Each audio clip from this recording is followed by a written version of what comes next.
isn't just an offense. Racism is not just offensive, but it is harmful. It harms people in their real lives. So I'll be presenting, first let me share my screen.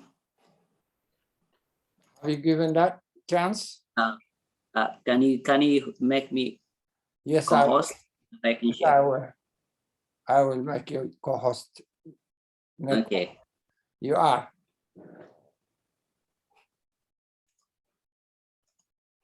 Can you see my screen? Yes, we do. Yes. All right. So the topic of today's discussion will be racism isn't just offensive, it is harmful. Emmanuel, can you just let me one word? To be honest, so my sincere apology. I would have made an introduction. You know, we are in the indigenous land, the Wurundjeri people. I respect to their elders and past and present, and acknowledging the racism that we're talking, have gone through it for over 200 years. And collectively, we need to do that as well. So acknowledging the traditional owners of the land was important. And I'm sorry, I forgot to mention that. Emmanuel, you can go ahead now.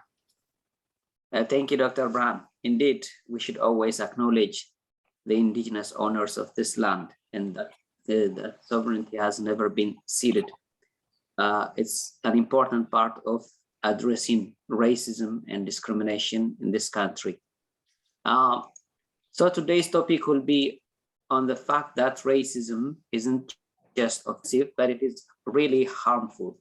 I'll share you my screen. As you see my screen, I'll keep talking about how I understand racism influences people both in Australia and globally, and how it harms people in their day-to-day activity and in their daily lives, not only hampering their productivity or hampering their real life, but also touching at the heart of the problem, and it's in health, in mental health, physical health. So whether it is an abusive slur hurled from a drive-by vehicle, bullying in the schoolyard, or whether it is brutal treatment by the police in the street, or discrimination at an immigration facility, all have one thing in common. They are manifestations of racism at an interpersonal and institutional level. Scholars have long examined racism in its myriad of manifestations. There is now a consensus that racism represents a belief in racial hierarchy and the enactment of such belief. It is a system of oppression which creates hierarchies between social groups based on perceived differences relating to origin and cultural background. Racism today is ubiquitous in historical and contemporary discourse, permeating public and academic debates. For sociologists, racism lies in the hierarchical structures and power relationships that produce inequalities and oppression.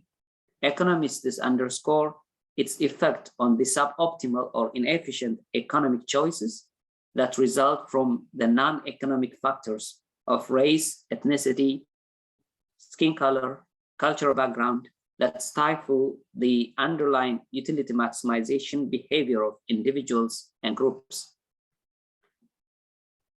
Despite the common knowledge that racism is both based on bogus pseudoscience and results in inefficiency, it remains a powerful force of social exclusion, exploitation, and injustice.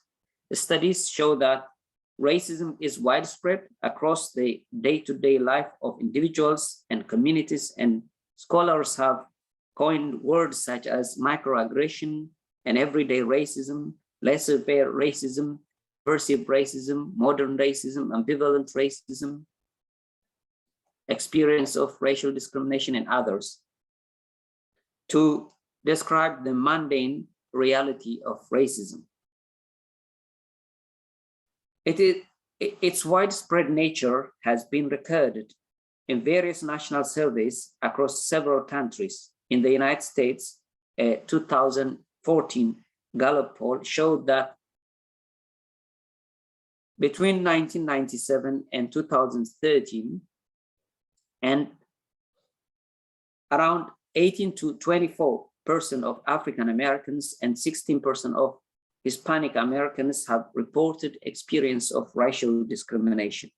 In the United Kingdom, a British social survey reported that racial prejudice against immigrants during the period 1983 and 2012 ranged between 25 to 38%. In Australia, it has been widely reported by the Scanlon Foundation and Challenging Racism surveys that over the last 2 decades, more than 20%, that is 1 in 5 Australians, experienced racism every year. This ongoing trend has persisted over time, and during the current pandemic, racism has become more prevalent, largely propelled by populism and exclusionary nationalism. According to the Pew Research Center, about 31% of Asian, 21% of Black, and 15% of Hispanic Americans reported being subjected to slurs or jokes because of their race or ethnicity since the outbreak began. Some have called racism during the outbreak of COVID-19 as a second pandemic, as there has been a spike in pandemic-related racism and xenophobia. Scholars have debated over why racism continues to flourish despite growing activism and anti-racism campaigns. While various reasons, including fear, misinformation, ignorance, and other socioeconomic factors have been hinted as the causes, a growing number of scholars argue that racism persists because the underlying system that created it endures in various forms of privilege and injustice. Outraged by the systemic nature of racism, the recent Black Lives Matter movement has galvanized interest from wide segments of society to counter racism as an oppressive system. While this will lead to radical transformation of the way society is organized, it remains to be seen. But it has become clear that racism cannot be eradicated without dismantling the inherent injustice that remains across social, cultural, and political economic structures of contemporary societies. Now that we have discussed the nature and persistence of racism, it is important to understand that racism is not just an offense to society or individuals or groups, but it particularly to groups that were at the receiving end, it is hurtful. Whatever it is, racism is exceedingly harmful both to the dignity, health, and well-being of those affected by it. While it is difficult to enumerate all the various human, social, and economic costs that racism inflicted on indigenous peoples, Black people, Jews, and many other minorities, we nonetheless can highlight how it continues to cause damage. The human and material costs of the racist systems of slavery, colonialism, indigenous massacres, Jim Crow segregation, White Australia policy, the Holocaust have been documented widely. Racism enacted through these policies of exploitation and oppression has caused irreparable damage to generations of people subjected to this system of violence and injustice. Across many parts of the world, many societies still suffer from the continued effects of colonial and post-colonial injustices that persist in terms of racial, ethnic, and cultural inequalities, condemning hundreds of millions in perpetual social, economic, and political powerlessness. Now, fast forward to the 21st century. racism continues to hurt millions of Black people, indigenous peoples, migrants, asylum seekers, and other minorities, both as legacy of historical racism and as outcomes of persistent interpersonal and institutional racism. Modern society across the global north exhibits unequal distribution of social, economic, and political resources. These are best explained by the effect they have on health and well-being of the targets of racism. That is, it makes sense to attempt to measure the health-related costs of racism. Economists and social epidemiologists have, over the last few decades, attempted to estimate the harmful effects of racism to racial minorities and the broader society.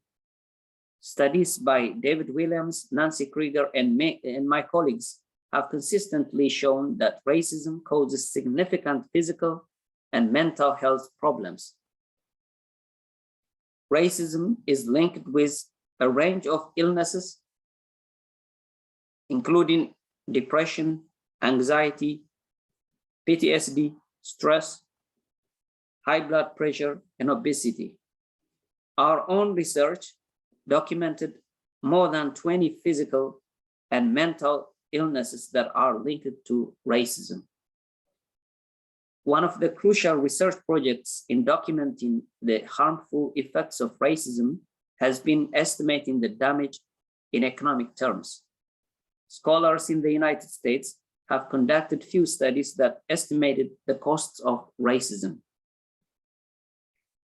In 1979, the Joint Economic Committee of the Senate in the United States reported that racial disparities cost non-white Americans $37.6 billion, which is roughly 4% of the GDP of the United States. Nearly 20 years later, that is in 1995, Andrew Bremer estimated that African Americans incurred around $241 billion, that is 3.8% of GDP, due to racial discrimination. Another study conducted by Amy Turner in 2016 that was funded by the W.K. Kellogg Foundation estimated that earning wage gap costed minorities around $1 trillion, which resulted in $1.6 trillion loss in GDP. The most recent finding is from a Citigroup study that was conducted in 2020, which reported that racism costs $16 trillion in terms of the sum of estimated economic losses from home ownership, education, income, and business investment gaps between Black and white households and firms in the United States. All these studies were conducted in the United States. We find no similar studies that have been conducted in other countries. However, in 2015, we conducted a research project that estimated the cost of racism in Australia. In all the US studies, indirect measures such as loss in productivity and wage gaps have been used to cost racism. In our case, we use it directly.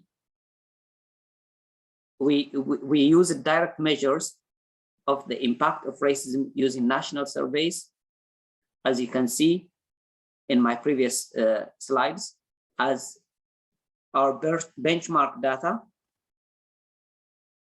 and applying a health economic approach to determine how racism hurts people. Using this data, we estimated the health-related costs of racial discrimination in Australia, which amounts to be the intangible cost aspect. Clearly, racism is costly to an economy, substantial in terms of lost output, that is GDP, and the benefits of interventions to reduce racism would outweigh their costs. Our study mainly focused on one aspect of racism, that is the health-related cost. We applied the disability adjusted life years, or DALY's measure of costing using estimation parameters from WHO's Global Burden of Disease guidelines. Because of racism, people can suffer from depression, anxiety, and other traumatic mental illness. The associated pain and suffering can be converted into monetary values following international best practice methods, such as those used in estimating the costs of smoking, alcohol, air pollution, domestic violence, and so on.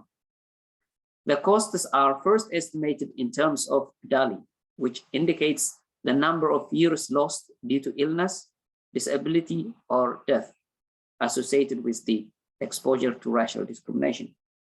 One DALY represents 1 year that has been lost as a result of being disabled by exposure to a traumatic event, in our case, racial discrimination.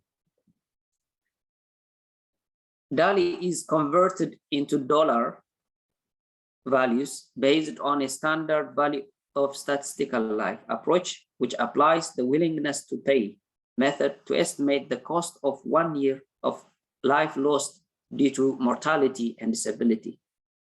This indicates a theoretical value of how much a person is willing to pay to live 1 more year. In our study, we demonstrated empirically the extent to which racism affects many people across the world, and particularly ethnic minorities. In Australia, we have seen a growing trend of racism prevalent over the decade between 2001 and 2011, because our research was conducted prior to 2015. Based on this data, we estimated that racial discrimination costed the Australian society in excess of 285,000 worth of DALYs, or 37.9 billion per annum. This was roughly 3% of the Australian GDP. To interpret this cost, one must understand what economic cost entails. In economics, the true cost is measured as an opportunity cost, the amount which is foregone or lost because of inefficiency. In other words, the cost of racism estimated is an avoidable cost, something that could have been avoided if there was no racism. Australia could have saved 37.9 billion just by eradicating racism, or an Australia where there was no racism would have been $37.9 billion better off. Indeed, this demonstrates that substantial cost savings could be generated by enacting policies that reduce the prevalence of racism. Policies and actions leading to a reduction in the prevalence of racism have social and economic benefits that would far outweigh the expenses associated.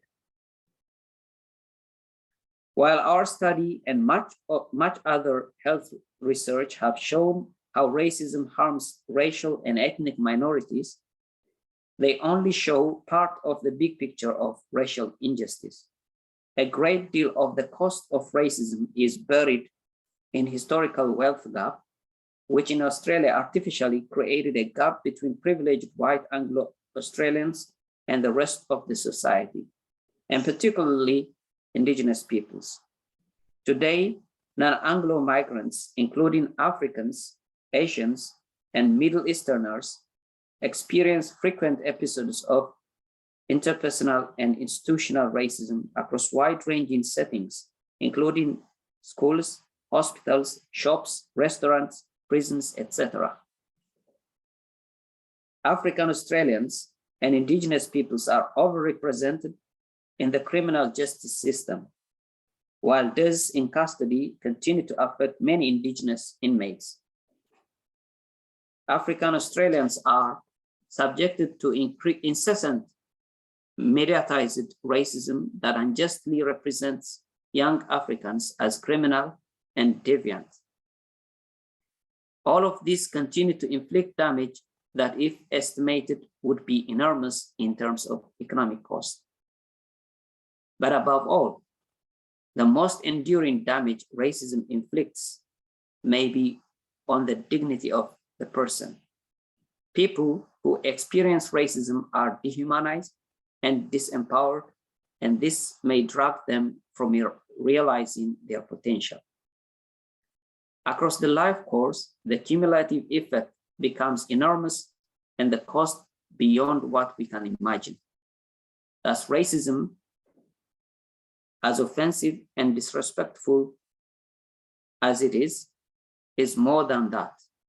It is one of the most harmful social evils that should be eradicated from every society. We should confront, challenge, and dismantle racism wherever it occurs. Thank you.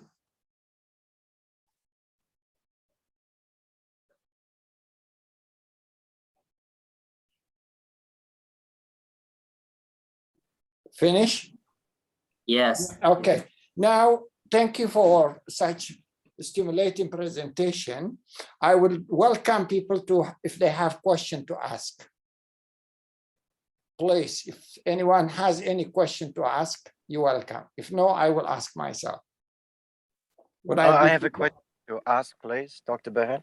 Yes, welcome. Who's that? Introduce. Oh, Stephen. Okay, Stephen, go ahead. Yes, it is. Thank you very much for inviting me to this presentation, and also for the groundbreaking research that has been conducted specific to the Australian context.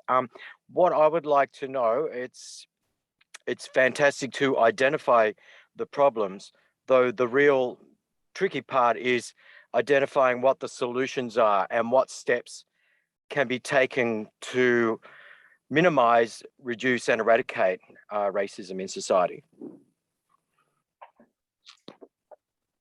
Thank you, Stephen, for this interesting question. Indeed, it's one thing to identify the problem. As you said, it's important to know what the culprit is, and what the hurtful effect it has in our societies. It's another issue to address it. And much research has also been done in the other field in what we are talking about, that is in anti-racism efforts. So eradicating racism or reducing the harmful effect of racism requires concerted strategies, which we also conduct in other research in the field of anti-racism. So many things can be done to counter racism, but it begins by acknowledging first its existence and its harmful effect. Once you know that, then take measures at different levels to address the racism. First and foremost, its prevalence. It must be reduced. Its existence in society must be reduced through concerted efforts at different levels in society. First, at the interpersonal level. First, people must know their biases, must know that they can be prejudiced, they can be racist. It is not bad people who conduct racism or who perpetrate racism. It's not only bad people, but also well-intentioned people can also perpetrate racism knowingly or unknowingly, subconsciously or consciously. So knowing your own biases, your own prejudices is the first thing at the personal level. And then at another level, at the group level, people should also, groups should, and institutions should address racism. And then at the higher level, at the institutional structural level also, society must confront racism in wherever it is, be it in the school system, in the criminal justice system, in a sports setting, in whatever. And we should also mention that one way to address racism is also to legislate anti-racist policies. So all of this together, what anti-racist scholars call micro, meso, and macro level interventions are required to address racism at all levels and in every place. Thank you, Emmanuel, for explaining that point. In fact, I'd like to share my own experience and the experience that I face in this office. To just say a few words on that topic. To be honest with you, in Australia, we're making a lot of economic loss. We bring skilled migrants. We bring people here and we want them, we zero them and to start with Australian experience. Imagine all that international experience is not acknowledged. Putting someone to zero, he was a pilot, he was an engineer, he was whatever, and now, or she was something. When they come, we just put zero on their head and we want them to start. Tell me, someone at the age of 45, 50, whatever, coming with the skills of experience, and that is part of the skilled migrant requirement. We need to make them work and produce rather than putting them back on the desk, wait, to be like us. And I see that's partly blinding us because we think we have got the best and no one ever has like us. So I think there is more to that. And if I would take more time, I'll talk. But what I think is we need to wake up. And this is a big economic loss. As my friend is saying, Emmanuel, there's many, many issues that I can raise within this sort of discussion that I see people not moving because their experience has to be Australian. There's experience, and then what's Australia? If they do business with multicultural, it's not yet considered into the mainstream.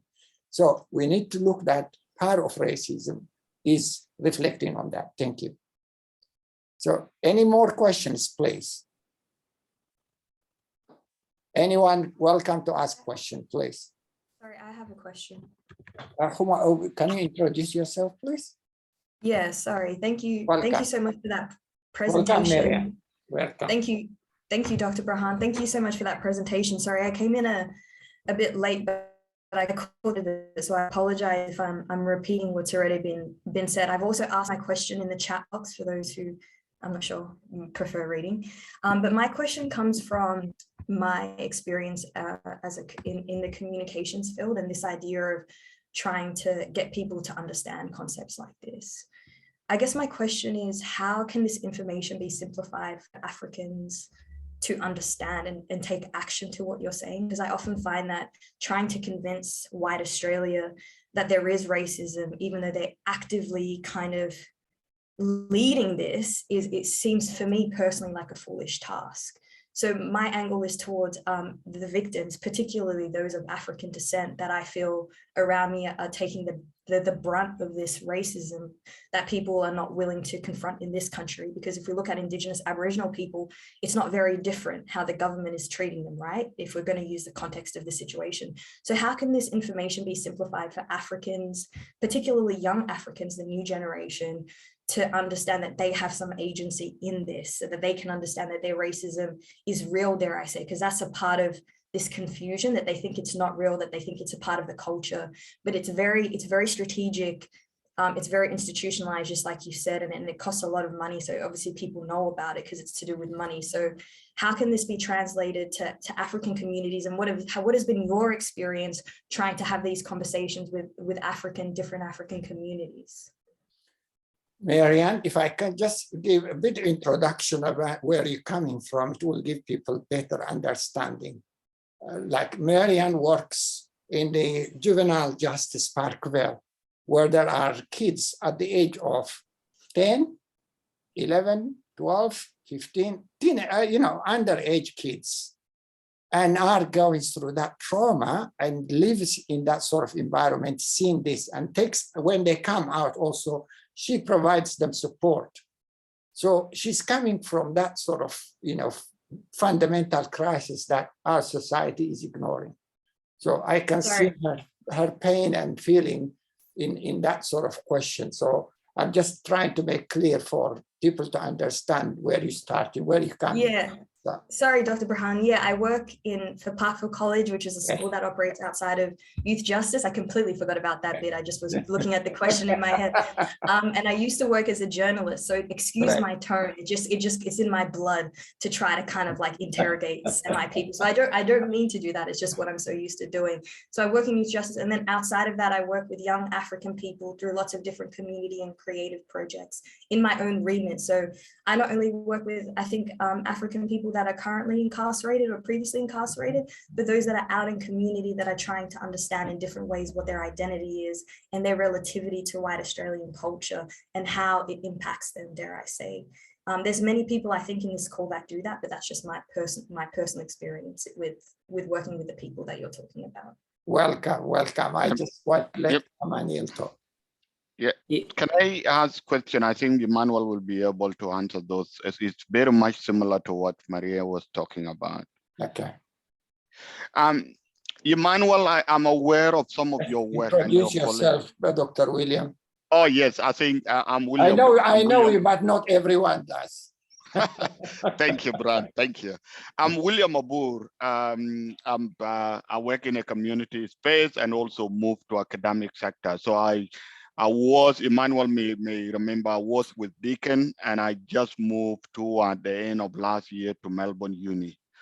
So, Emmanuel, I'm aware of your work and your research with Professor Yen. Yes. And Yen and I had a discussion before I moved to Melbourne. And one of the challenges that I have witnessed in this space of racism and discrimination, and especially with the African community, people from African background and indigenous background or the First Nations background, is when somebody identified that this is not okay. It is microaggressions, racism, in a workplace or in a school or wherever, in a shopping center.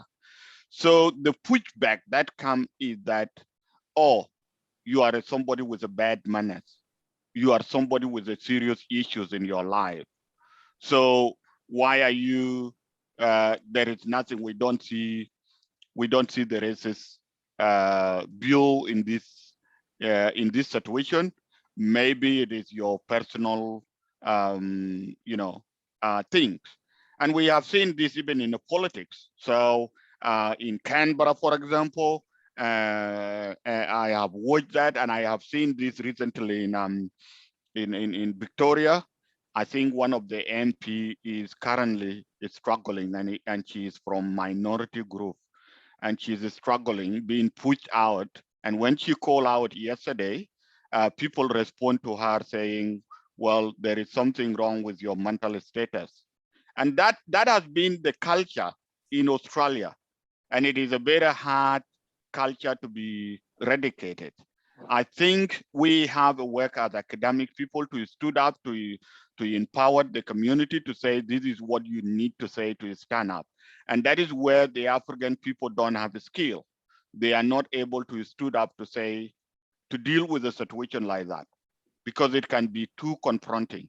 Do you have any advice or some tips that people will be able to take away to say, if I fall in this situation at a school or at work where I need to stand up and say, this is not okay, it is racist, and then whatever pushback that will come, I'll be able to deal with it and put it in a, in a gentle and a strong manner that cannot be pushed back to you to say, well, there must be something wrong. We don't know we don't know your background, where you come from. So you might have come from a war-torn country and therefore you are traumatized. Yeah, if I can answer some of the questions. Of course, it's a very important points that both of you have highlighted, both Miriam and William. Thank you for the questions. To start with Miriam's question, I think you are at the heart of where racism takes place. At the setting is critical, and indeed you are doing the real practical work of anti-racism. I can say from that standpoint. Young people who are at the receiving end of racism are perhaps the most targeted segments of society, particularly when we talk about racism. And I mentioned the mediatized racism that has been directed towards young African Australians, and it is difficult to address. But when it comes to the young people themselves, when we are communicating the existence of racism and how it should be confronted, how we can empower them is another issue that requires serious attention. I think this research, although it's been presented in a way that is suitable for academics, we can unpack it to young African Australians through their own language, through the way they understand. I try to communicate my research findings with some of my neighbors, some of my children, and other young people. I try to create conversation with them. But first, I have to listen to how they understand things, how they conceptualize racism, how they think what is happening to them, whether it is racism or not. How do they distinguish between various prejudices and racism? I try to deal on a daily basis. I try to deal with them also. So the research, although it is packed with academic language, it can still be communicated to young people because at this stage they are well read. They are across the modern day-to-day life. So we can make it palatable to their mind so that they can understand it and so that they can defend themselves or confront the racism that comes their way, whether it is in the school system, because some research have shown that young people at school, students, are experience significant amount of racism in their schools, both from peers and other people. So because they are living it, it's a living reality for them, they can understand it. But to empower them, we need to support them in every way that we can. And coming to Dr. Williams' question, I think it is what researchers call it the denial of racism.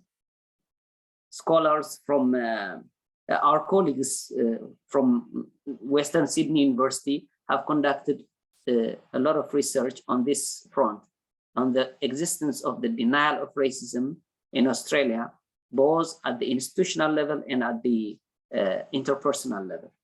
So denying the existence of racism is one of the hard aspects when it comes to countering racism. You cannot eradicate if you don't think there is racism. You cannot eradicate it by denying it. So the first step to addressing racism and racial discrimination is to acknowledge its existence. Acknowledging its existence is just like diagnosing sickness or disease when it comes to medical science. If we deny it, we bury it, and we don't have to deal with it. And it continues to affect people every day in their lives. But if we begin to acknowledge its existence, and acknowledging its existence has a moral imperative. If we acknowledge it, then we have to deal with it. But if you deny it, it's the easiest way to get away from this challenging reality, but the problem persists, and we live with the effect of racism on a daily basis, and we incur significant human, social, and economic costs. So acknowledge is an important part of addressing racism. Emmanuel, we've got two questions. One is from Ashul, 200 raised, June McDonald and Khalil. So June, can you come and put your question, and please introduce yourself. I'm on a telephone, so I don't know whether you can hear me very well. We can hear you, we can see you, you're looking great, so keep going asking the question. Thank you very much. As a white African, lived there for 30 years, then I came here in '82. I would like to sort of put it out there. I think that Australia is racist and has been racist from its inception. But I also think that racism is something that is learned. It is not something within. And as a white person from Africa coming to Australia, I had to requalify as well. The other thing is that I would like to tell you is that it is very difficult to integrate with let me put it this way, with people from Africa, from Black people from Africa. I belong to a U3A, University of the Third Age. We have 2,000 members. Not one is a Black person, whether Aboriginal or a Black person from Africa. And it is so helpful to just have contact with people from other races and bring them in and find out exactly what makes them tick, to find out exactly what their fears are, to find out and to share the different cultural aspects as well, because it is the other that we are afraid of. When we understand, then prejudice drops away. So I would say to people, African associations, I would say to people of Chinese descent or any other race, and I mean, Australia trumpets its diversity, yet we do not know how to manage it very well at all, starting with the Aboriginal community. So I would say, go out there. Go out and show people what you can do. Speak to people. Let's see more people on television. Let's hear more people on the radio from different countries so that we have less fear. And above all, stand for Parliament as well. Thank you. That was a comment, not a question. Wow. No, look, that was magnificent. I've gone all that through myself as a first person. I can tell you, went to Parliament election, I've done everything, but still the door is narrowly open. The problem is it's a network.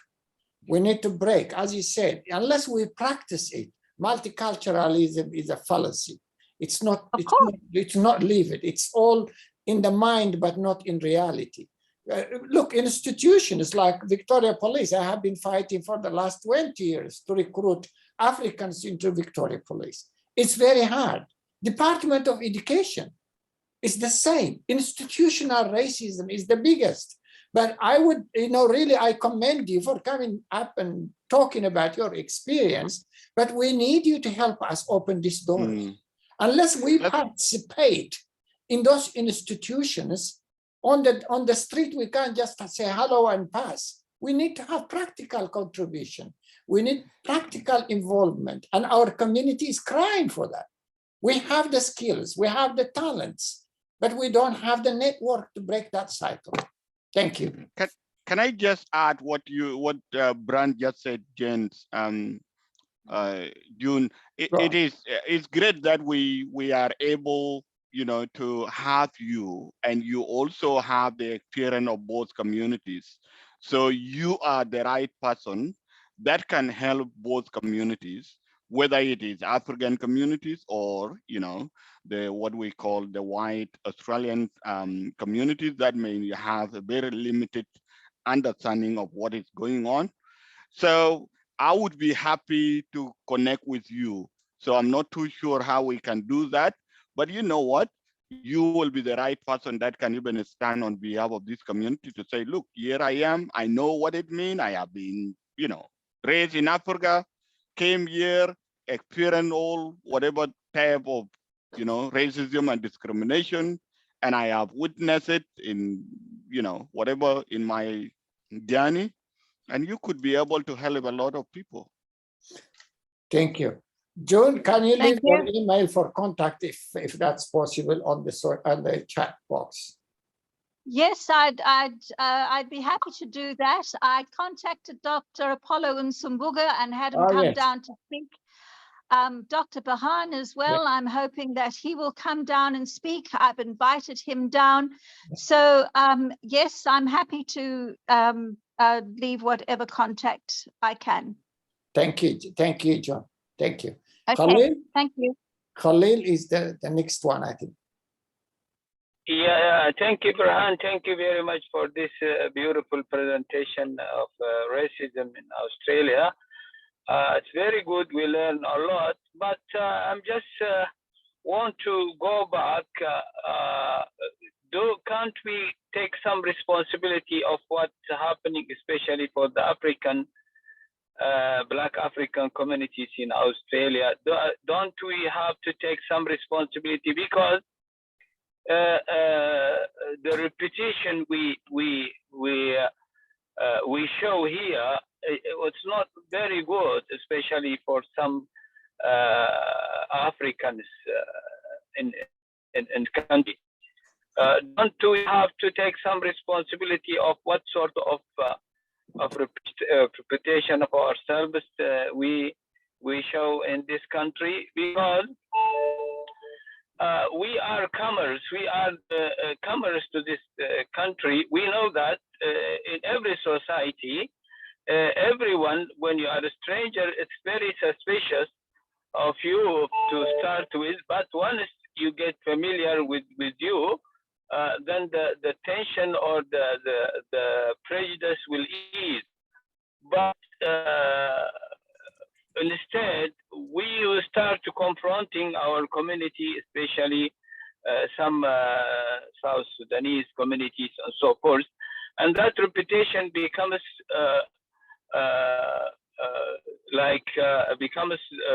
as common dominant for all the Black Africans. So they treat us the same. So don't we have to go back to our communities and try to teach them how to conduct themselves in this country when they are new, especially when they are newcomers, give them a good orientation of this country? Don't we have to do that, or the government? Because we have to share some responsibilities as well. We don't have to let everything goes to the locals, to the Australians as well. Thank you.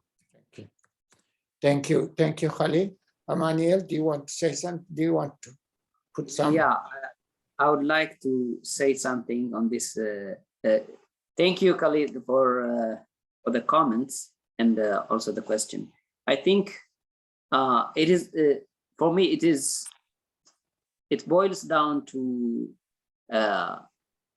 first and foremost, as newcomers to this country, not only African Australians have come to Australia. In previous times, also many generations of other migrants have come to Australia. So at all stages, they experienced different kinds of discrimination, racism.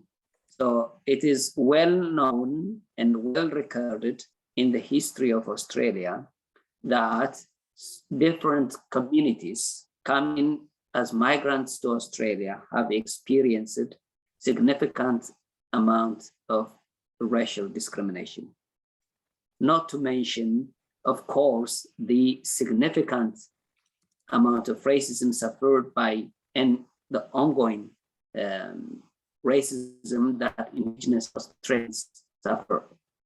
So it's important to acknowledge that this is a real problem, and it is not just the fact that they came that they have suffered.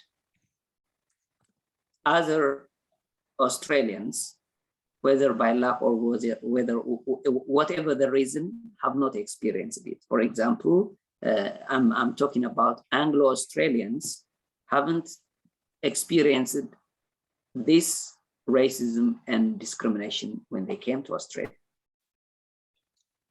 So we have to know that it is not actually because you are a newcomer that you experienced racism. It is because of your ethnic background or race, ethnicity, or religion or other things. It's because of this that skin color, of course. It's because of this that different groups have been targeted by racism. So we are talking about this. At this stage, the latest comers are African Australians, and they are passing through the same process and system that other groups have passed in their history.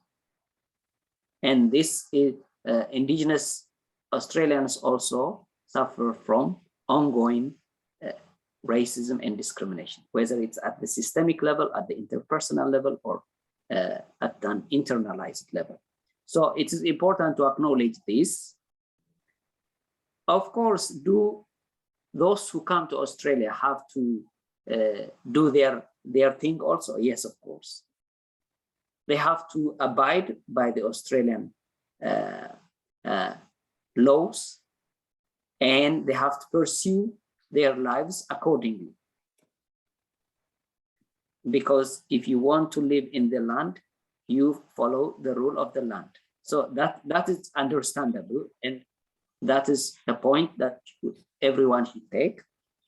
African Australians have to abide by the laws in Australia, and they have to follow the rule, and they have to follow the system, of course.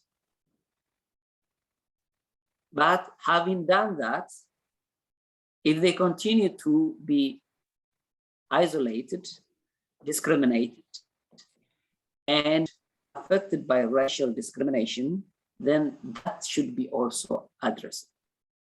So it's not, the onus is not on Africans alone. The onus is also on the country itself, Australia itself, because of its past and because of its ongoing system. It has to deal with it. So the problem shouldn't be left to the individual African or group Africans alone. That's what we are talking about. We talk about systemic racism. When we talk about systemic racism or institutional racism, it is not on the individual.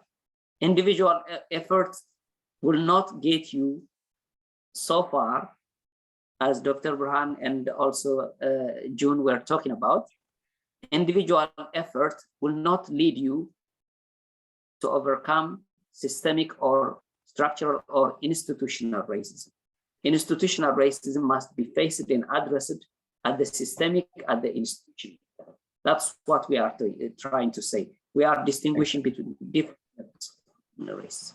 Thank you, Amania. So is anyone wanting to ask a question? I have not anyone raised hand now, because with time is coming, we need to finish within the next 5 minutes. So if anyone has got a question or comment, welcome. Dr. Brown, can I say something? Who's that? Is Lem Introduce here? yourself, please. This Lem? Oh, Len. Okay, introduce yourself, please. Thank you so much. I guess I came in late, but No I problem. was busy doing some things. I'm just calling out on you. My name is Lem Bagwot, currently the Director for Research and Development for the Society of South Sudanese Professionals Australia, and also a graduate student at Melbourne Uni, and also interning as a data analyst for Swan Foresight at Melbourne Uni. My comment would have been had I came in a bit earlier, but there's something that I had wanted to remind us about, especially the last commentaries, the last speakers, those two that I just got when I came in. I think as a community and as a people in this country, we don't need to dismiss the reality of racism or emphasis on us abiding by law. This is insulting to say the least, especially to professionals and to a community that has been exposed and subjected to extreme far end of racism in this country, especially exclusion, that we are the most unemployed, underdeveloped community in this country. So for somebody to think all our issues boil down to us not abiding by law, it is to dismiss the reality of global racism, especially aspect of white supremacy, which is a systemic that is built into this country. And it is not something that can be equalized. There's no moral equivalence to say we are like any other migrants. That's not true, because we know the history of Africans in Europe, Africans in America for the last 500 years, and they haven't changed. We know the history of the indigenous Australian, and they have been in this country for the last 60,000 years or more. And when Australia became a country, the white-only policy that was developed, of which actually affected the migrations of Africans into this country, which is what all the research and even some of the things that we have participated in, they have demonstrated that why, especially migrations from North Horn of Africa, in particular South Sudanese, why it was stopped. It was because of the white-only policy. And that is academics, and there are research out there. So to give emphasis all the times when we speak, commentaries are made that it is by, we are not abiding by law. This is insulting. Of course, waywardness or user risk cannot be used as a yardstick of which you can determine entirely to say the entire country is like this. How about unemployment or lack of most of our graduates in this country? What do you say that to? When they actually got all the education in this country and none of them is working in their professional areas of training. Most affected are the North Horn of Africa, those who were not skilled migrants, but they managed to develop themselves, get all the education in this country. So what I'm saying is, let's look at what is the research saying, academic documents. Why is this community being victimized? Why are they being racially profiled, either by media or the police or the public servants, especially the politicians? So these are the things that we want to seriously look at, not just dismissing or somebody citing his unfounded academics irrelevance. So we need to look at this critically because people are affected, communities affected, in particular, South Sudanese and Somalians and Eritreans, and most of other North Horn of Africa. So this is very critical. And when we discuss white or racism in Australian context, let's look at this history, the long history of a systemic racism that is in all institutions. We are not so special. We are like the indigenous Australians. That's why we have more of our kids, our youth, and everybody in prisons now. So let's look at it. Let's not cite all these other elements of law.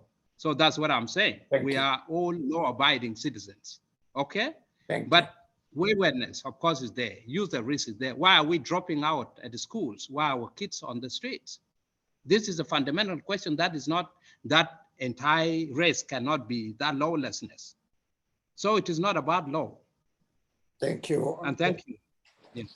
Thank you, Lem. We need to give others. I appreciate your comment, and it's about institutional racism as well. We're talking, and there is more to do. But I have got now a few hands raised.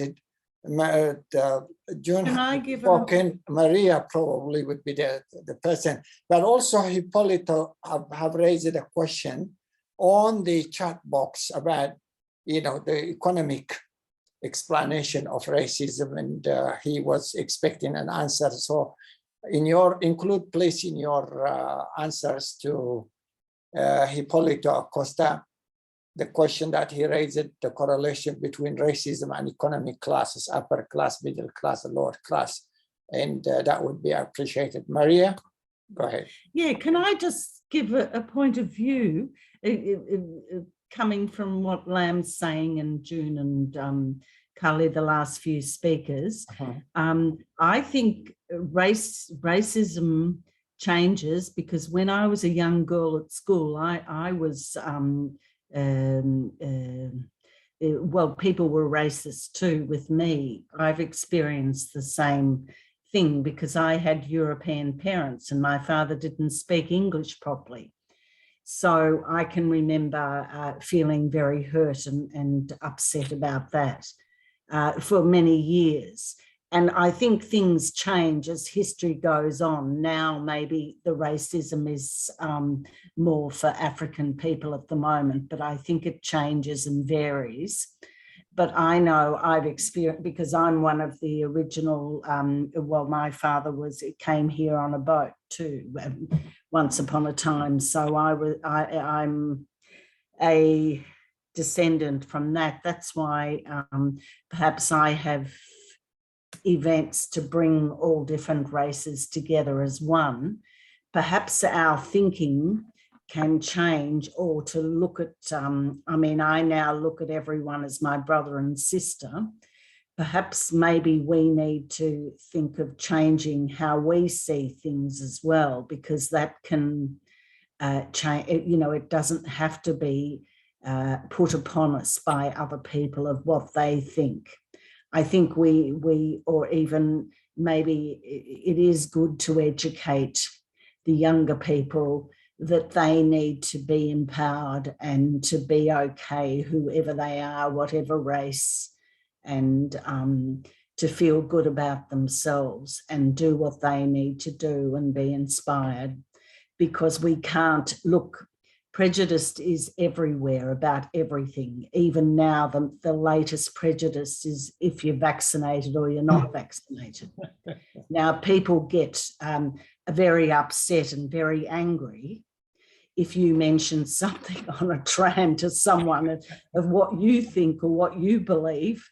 And look, this is really a problem with everything. It's just people, humanity, the way humans are now. If we can learn just to be and look at everyone as our brother and sister, I think it would help a lot. Because, you know, we're all experiencing this racism now, or prejudice, or I have experienced in my past. And for many years, it was a horrible thing to be not Australian. But now it's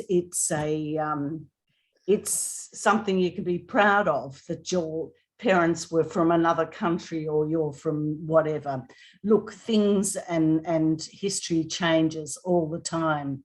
So we need to welcome, because I think now things can change very quickly. And I think that you need to make a statement and be who you are and be proud of who you are and whatever you do and whatever you bring to the world. Anyway, look, that's all I need to say. Sorry, I just thought I'd make a comment because No, that was great. That was great. I Thank thought you, it Maria. Thank you. But last comment, would you like to make that economic racism, correlation between racism and economic, both given middle class and whatever, Emmanuel?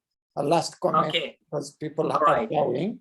We need to be All right. mindful of time of people. Thank you all for the comments. Lem, I think Lem, it's Yes, Lem. yes, Lem. Yeah, the comments you made actually directly summarized the book that we have written, Racism in Australia Today. Whatever you have said has been addressed in that book. You beautifully summarized it, basically. Jamal, you can raise the book to show people if they want. Now also tell people where they can buy the book, because some people are asking me, so put it in the chat. Okay. Actually, it is, I will send you the link in the in the chat. And you can find it from Palgrave Macmillan. You can buy it directly, or you can buy it from Amazon also. Coming back to the economic benefits of slavery and or the economic class and racism, racism and economic class. That is an important question. Research has, so much research has been done in the area of identifying the relationship between economic class and the prevalence of racism or racial discrimination. And since scholars starting with Oliver Cox back in the early 1900s, researchers have been trying to understand how class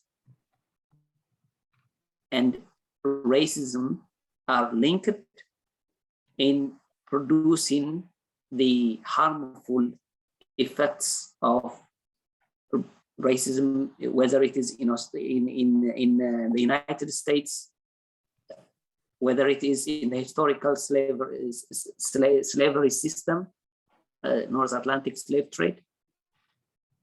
What they came up with is that racism is unique. It is unique from the caste system in India. It's completely different. It's completely different from other aspects of prejudice, because historians explain that racism started not, it started basically to justify slavery. That's how they explain it. Because they needed, in North America, during the early periods of the 17th century, there was a shortage of labor, and for the plantations, those who can endure the weather were found out to be African migrants or Africans. So in order to subjugate and exploit Africans, their race was explained as being inferior, and that they are subhuman, and that they should be subjugated by the superior races. That's how racism started out.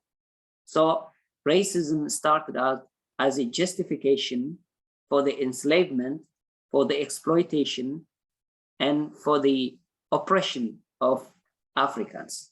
That's how racism started, and it is completely different from other systems. So this, beginning with this, we can understand that there is a significant interrelationship between racism and how the class system operated.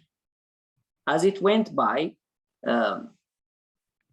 of the history of racism, once slavery was abolished in North America, and in the Deep South, African Americans were not wanted to experience their freedoms. So they were not allowed to participate in the free United States. So racism persisted as through economic segregation, through social segregation, and all of that. Then in this way, Black Africans, African Americans continue to be the underclass. Always they would occupy the space of underclass. It went on, and if you understand, if you try to read the African American incarceration rate, the significant gap in incarceration rate in the United States, that is also another form of class-based oppression of African Americans. So they continue, until now, they continue to occupy the lower class space. But of course, there are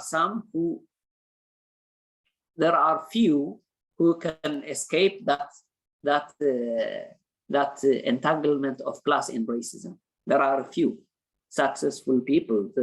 So people point out, of course, you can see that it can be overcome. But the system, at the system level, the majority of African Americans are not in the upper class or in the middle class. They remain subjugated in the lower class level. So indeed, class and racism are intertwined.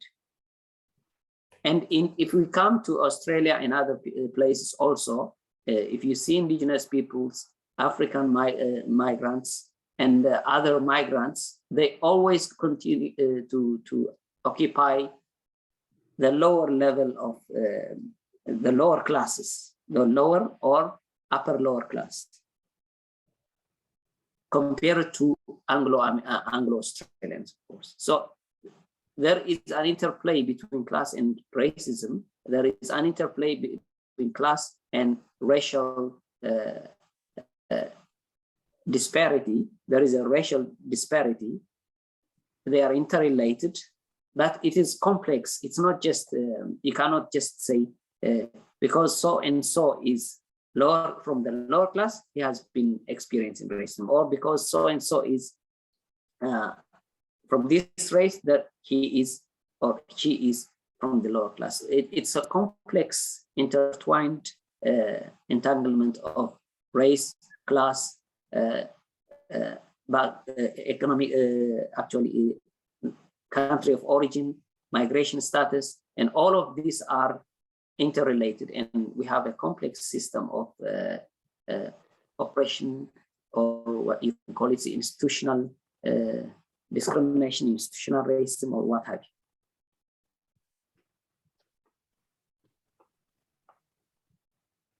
Thank you, Emmanuel. Well, we have taken a very long time. My sincere apology for people that promised to finish in 10 minutes. Unfortunately, it took longer than expected, but I hope you enjoyed the presentation. And this is for us all to think together. It's one of us affected, all of us are affected. That should be the principle of us to fight injustice.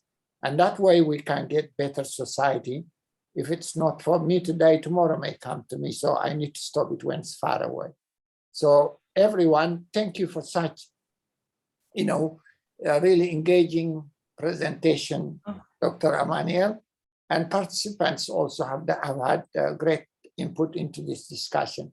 So we take from this, and I hope we'll have the presentation, because people are asking to get a copy of the presentation. We may as well share that. But also we have people who ask a copy of this Zoom. We'll share that in our website or in our email, sharing to those people who want to listen to what happened. But with that, I would like to thank everyone for your input, for participation, and for your contribution. We need to work together to make a better world. Thank you, everyone. Thank you. Thank you, Dr. Emmanuel. Thank you very much, all. Appreciate it. And have a very beautiful afternoon, everyone. Take care. Ciao. Thank you. Bye. Ciao. Bye, Dr. Brown. I will see you later in the office. I look forward, Len. Thank you. Thank you all.